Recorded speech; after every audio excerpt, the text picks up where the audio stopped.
Good evening and welcome to our virtual production of Steve and Lora Dingledine's Fairy Tales Go to Court. Before we get started, I just want to say thank you for tuning in to watch, and I wanted to give you kind of an idea of what you're going to experience this evening. So this production is actually the final project for our theater arts class, which means that about 6 weeks ago, I stepped back and allowed the students to take everything that they've learned this semester and create a student-led production.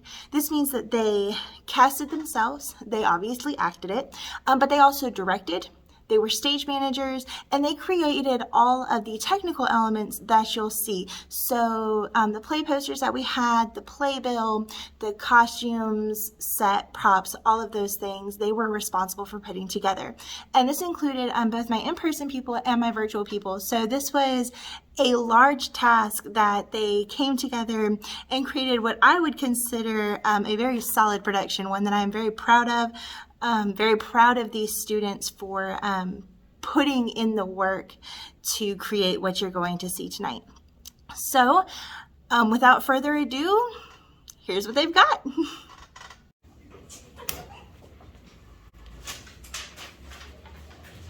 The litigants are entered the courtroom. The plaintiffs are the three blind mice. The mice claim that the defendant, the farmer's wife, in a fit of rage, cut off their tails with her Carver knife. The three blind mice are asking $900 in medical bills and $1,200 for paying. And so Judge Liebner is entering the courtroom. I have read this unique case and would like to hear from the mice. Who will be the spokesperson for this group? I already know. Okay, who are you? I know this is Carolina, and here's my friend Elena. Well, tell me your story. Well, the three of us, me, Elena, and Curly, were riding our skateboards down the sidewalk, and all of a sudden, Wait a minute. You mean to tell me you and your blind brothers were riding skateboards? Yeah, sure. We're skaters. We skate wherever we go. How do you know where you are going? How can you be sure you won't run into something? well, that's no problem. We skate over and all the people know us to get our way. No, it doesn't matter where we're blind. Skaters watch our friends than anyone. This is very interesting. But what happened in day in question? Well, we were cruising down the sidewalk over on the west side, and this woman came along and didn't get out of our way, so we ran her down. You ran her down? Yeah, I mean, it wasn't our fault. She wouldn't get out of our way after all was gone. It says here in the report, you all ran after the farmer's wife. Just like she said, Your Honor, we were just scared she was on our way. We wasn't chasing nobody. Like when I get rolling, Judge, we're hard to stop. That woman was just in the wrong place at the wrong time.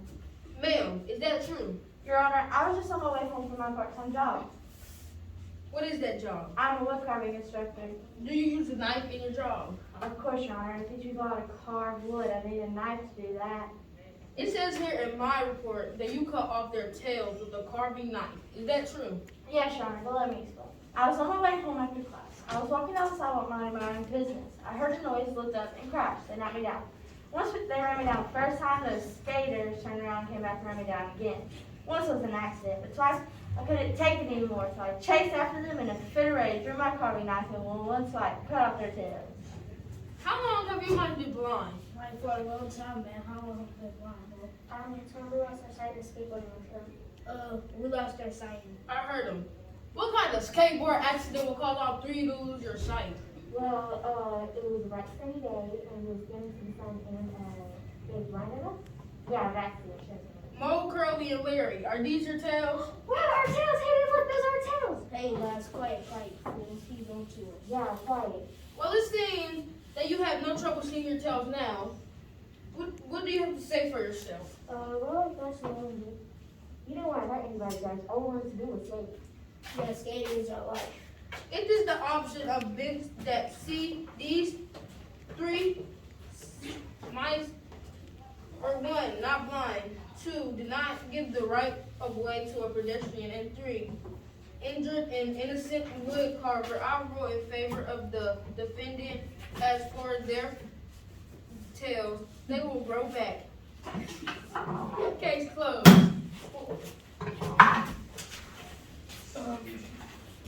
Well, there you have it, folks.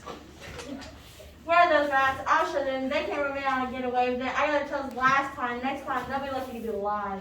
Now remember, if you have a problem and can't work it out, don't I'm taking Lora to your head, taking the court.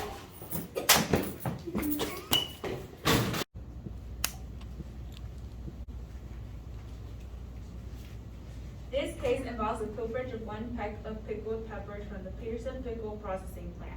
The plaintiff is Paula Peterson of the Peterson Pickle Processing Plant.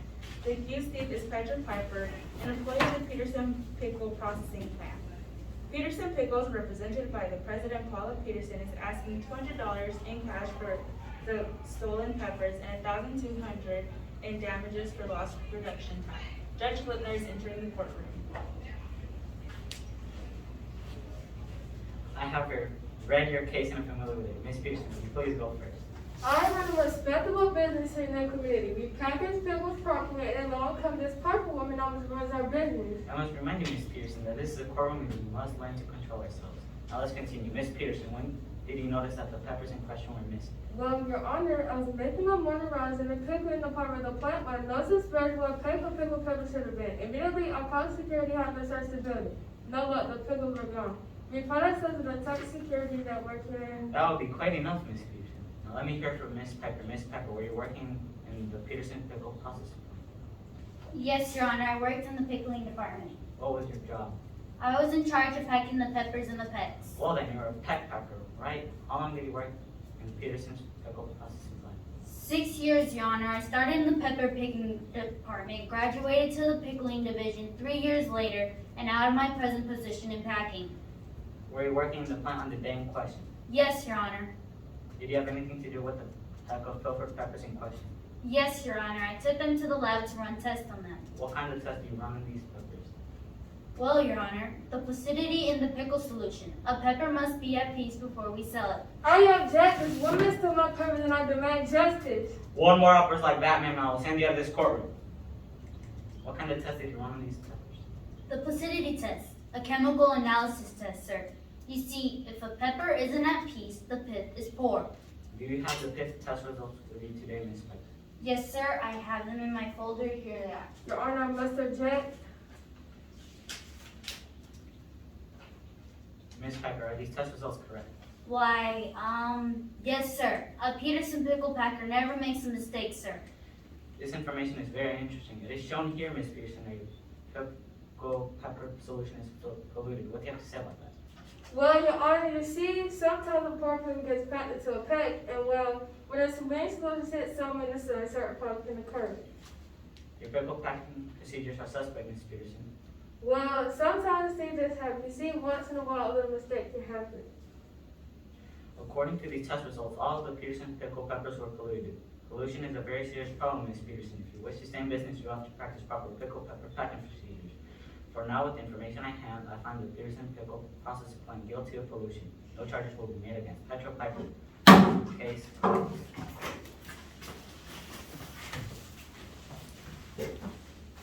Well, there you have it all, folks. The peppers weren't stolen. They were tested. Pollution can cause problems even in the pickled pepper industry.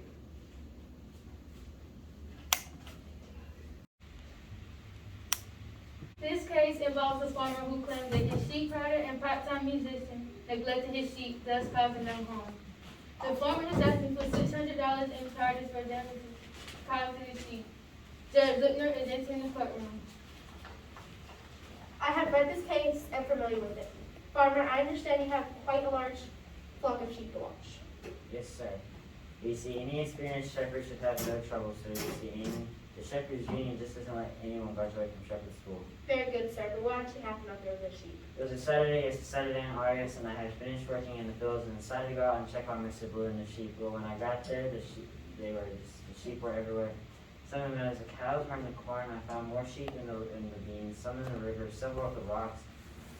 They were just everywhere, and no Mr. Blue in sight. So I began to search, and there he was under a haystack fast asleep. Now let me get this straight. Mr. Blue was to watch the sheep and keep them together. Is that right? Yes, sir. You see, I'm properly trained. That would be quite enough. Now, Mr. Blue, Boy Blue, I understand? Yeah, man. Yes, sir. Were you watching the sheep on the day in question? Yes, I watched those sheep, you see. That was my day job. I'm a musician, you know. I play the trumpet at night in clubs. They call me Mr. Blue. Do you want to hear some of my charts? No, not today. But 2 jobs. When do you sleep, Mr. Blue? That's what I mean, Your Honor. He sleeps on the job. That will be enough, sir. Please sit down and control yourself. Now, Mr. Blue, is this true? Do you sleep on the job? Sometimes I fall asleep, Your Honor, but it is difficult not to. Why, to make ends meet, I have to work 2 jobs. My family depends on me, Your Honor. Who do you support at home? Well, my wife, my 5 children, my elderly mother. You see, what the farmer pays me and the extra hours he makes me work, I don't have time to sleep. How many hours a week do you work for the farmer? Between 30 and 45, Your Honor, but I still can't make ends meet. Tell me, farmer, how much do you pay him an hour? It's at least minimum wage, isn't it? But you see, Your Honor, he's a daily playing in. How much? $1 an hour, Your Honor, but I give him 4 hours overtime a week, and that's time and a half. Only $1 an hour, farmer. How long has Mr. Blue been working for you? A little over 3 years, Your Honor. A little over 3 years? Isn't it time for a little raise? But you see, Your Honor, he slept at a job, and I was trying to teach him a lesson. $1 an hour, there's no excuse for that. There are labor laws that forbid such treatment of an employee. Mr. Blue, are you a graduate of Shepherd School? Yes, sir, top of my class, ma'am. Are you a member of Shepherd's Union?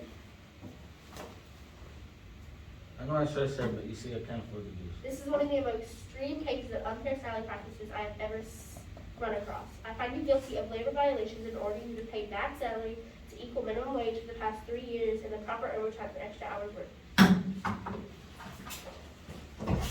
Well, there you have it, folks. The farmer got plowed into his own case. Boys, can I talk to you for a minute? How do you feel about the Appleman case? I come late, man. I gotta get at the club. Now remember, if you can't solve your problems, take it to court.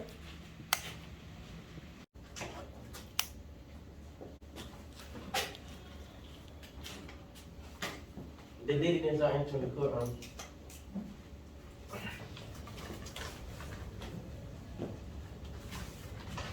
This case involves plaintiff Little Miss Murphy's storybook fame who claimed Lora Harris by the defendant soiled her new dress, caused her undue emotional trauma, and kept her away from the work Tunsi. The company resulting lost wage, and Miss Murphy is asking $150 for a new dress, $1,500 for emotional distress, and $10,500 lost wage. They're leaving it into the courtroom.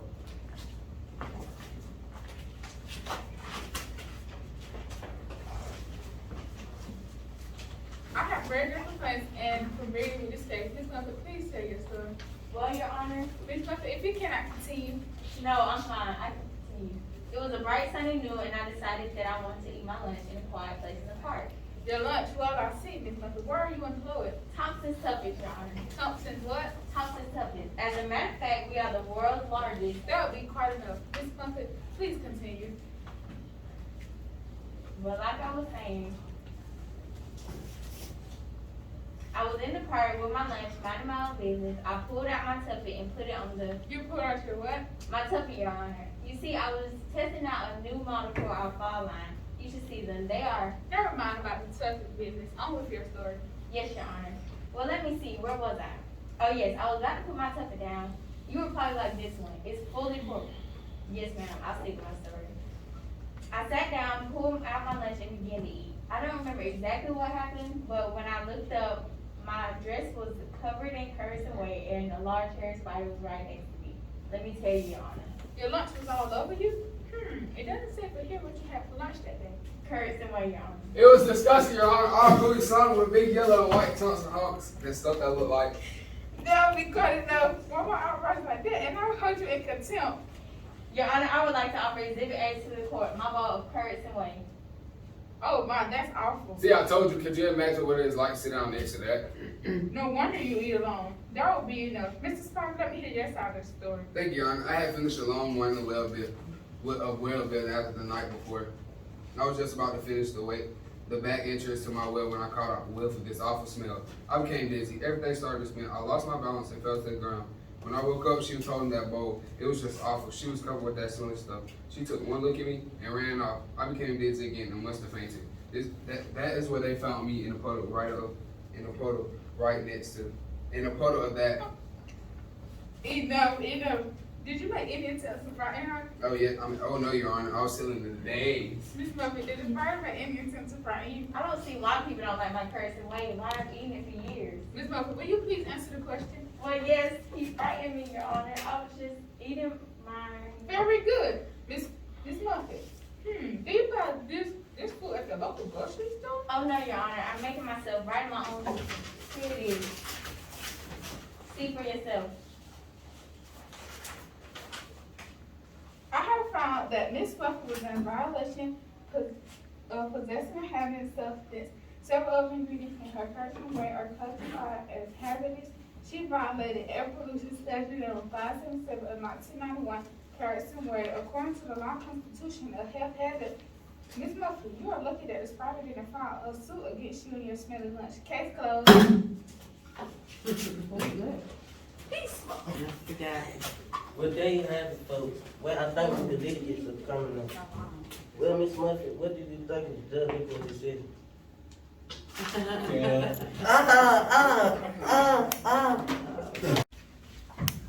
This case involves a woman, our plaintiff. Yes, the old woman is true fan.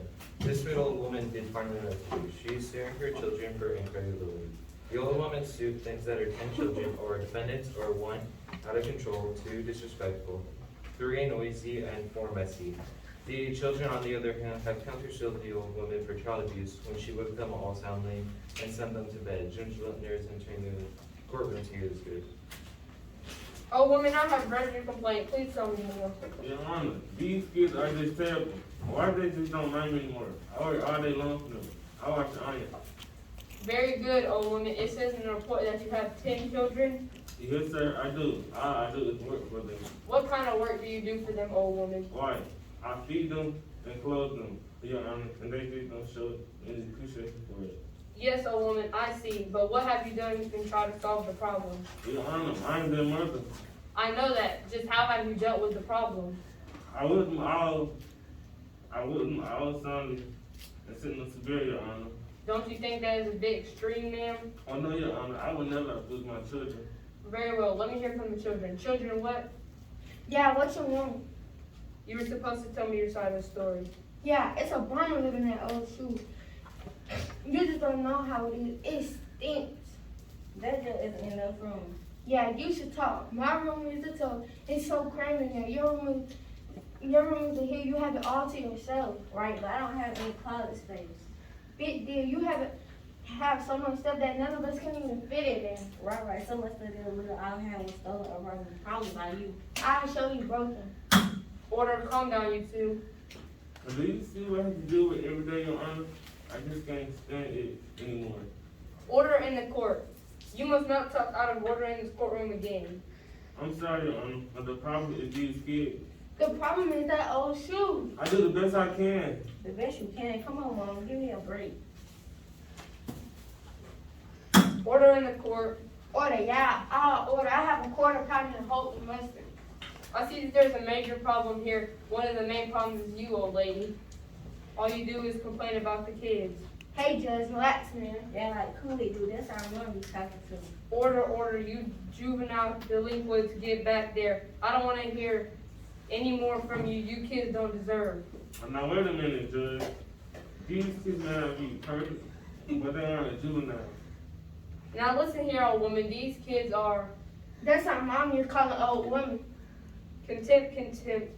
You can't behave that way in my courtroom again and get away with it. Why, I've never seen anything like it before. Listen, Judge. I'll show you contempt. You can't talk to my children that way. This case is canceled. I didn't know you cared so much, Mama. That judge can't get away with that. You told them. Case dismissed.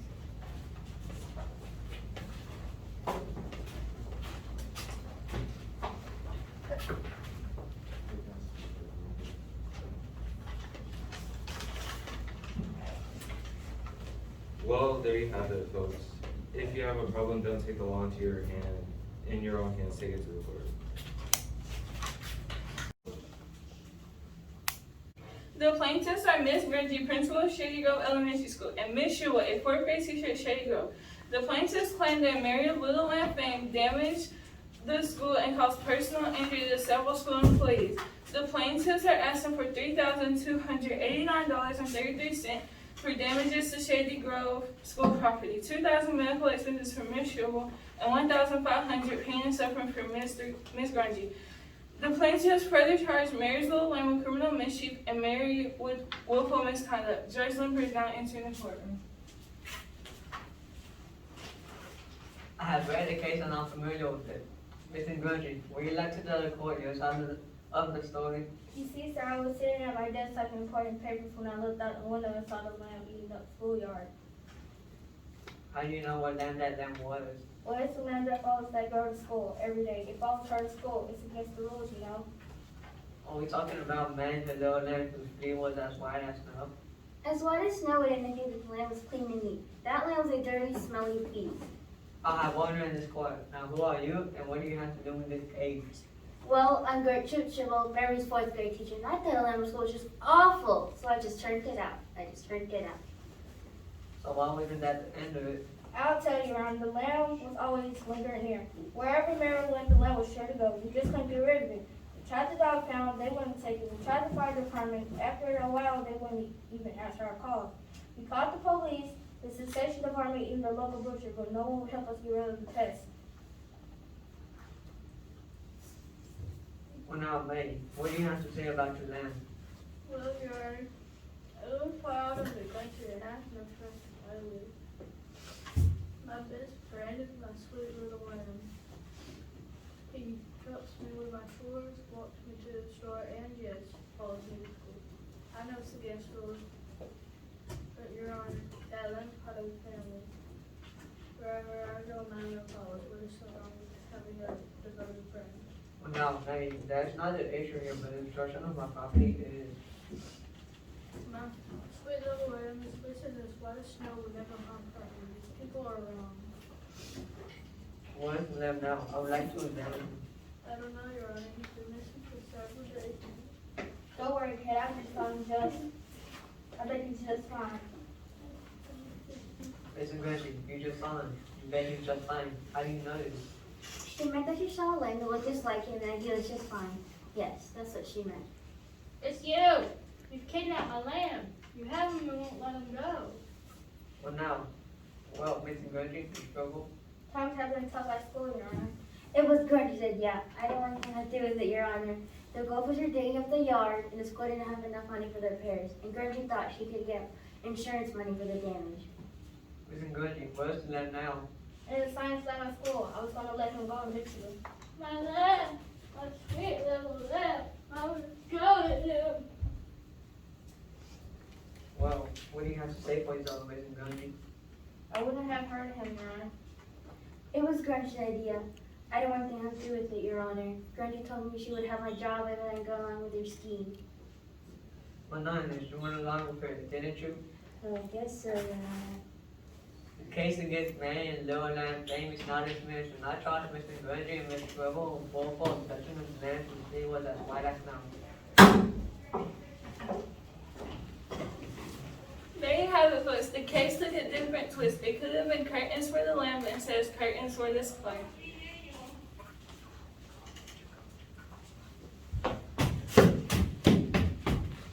My lamb!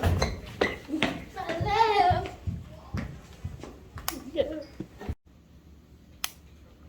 The litigants are entering the courtroom. The plaintiff is Humpty Dumpty of historical fame, who's while in training for the Olympics, grew up from the place grown. Mr. Dumpty has stated his claim that one, the Kingsmen, the defendants were slow in response, and two, the Kingsmen were clumsy with the accident, and three, the Kingsmen did not put them back together properly. Mr. Dumpty is asking $3,500 in medical expenses and $10,000 for emotional and suffering expenses. Now Judge Lipner is now entering the courtroom.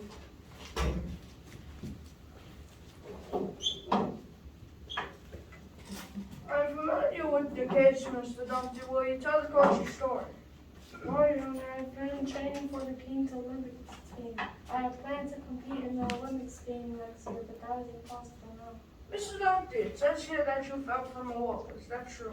Yes, Your Honor, I was attempting a full ceremony half to see I used the wall because What sport do you compete in, Mr. Dumpty? gymnastics, Your Honor. You see, the kingdom doesn't own a balance beam, and the only way I can practice for the beam competition is to use the large wall right outside the palace. You see, well, like I said, Your Honor, I fell off the wall well, you know the rest of the story. That is what I'm trying to find out now. The rest of the story. Now it's here from the Kingsmen and the defendants, right? Yes, Your Honor, we got the call about 11:30 a.m. and were to the accident scene. It was just trouble. Your Honor, Miss Donkey was scrambled all over the place and work, but no good.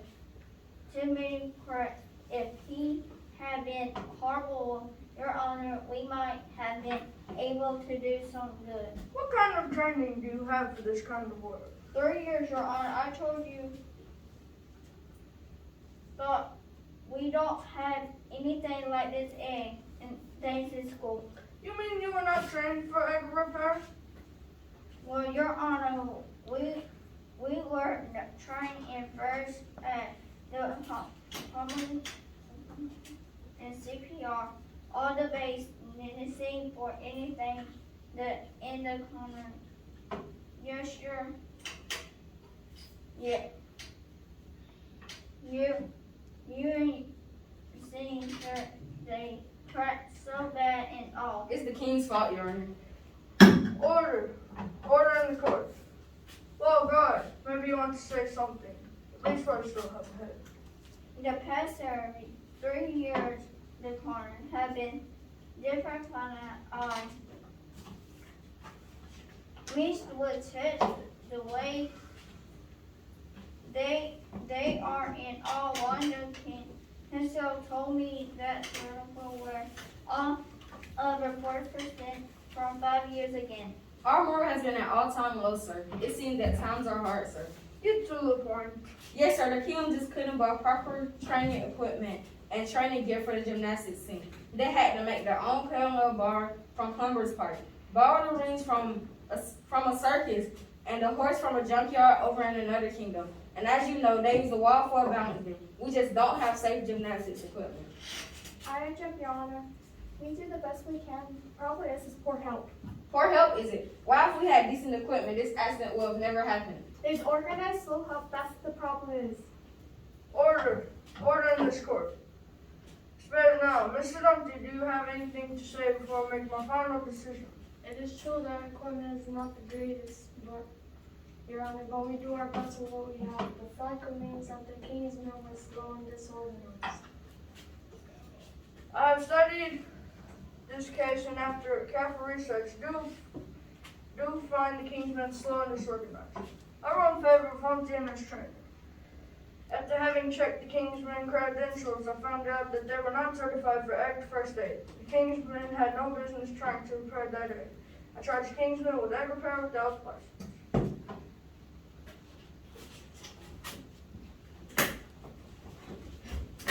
Well, there you have it, folks. Egg repair without license. Well, what do you have to say?